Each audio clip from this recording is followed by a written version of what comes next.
Monsieur le Président. Il a d'abord beaucoup été question lors de cette réunion de la MINUSMA, des droits humains au Mali, jusqu'à ce que le ministre malien des Affaires étrangères, qui s'exprime en dernier, profite de l'occasion pour rappeler que son pays a demandé le 15 août une réunion d'urgence du Conseil de sécurité sur un point précis, les accusations que porte son pays contre la France.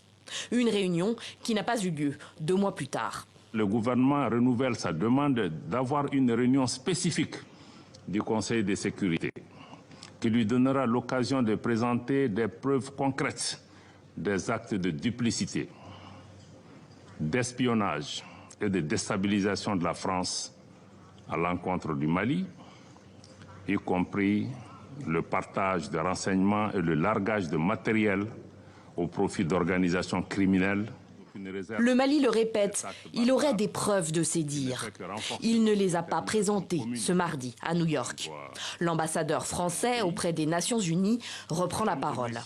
Je regrette profondément les accusations graves et infondées portées contre la France de manière répétée par les autorités de transition maliennes.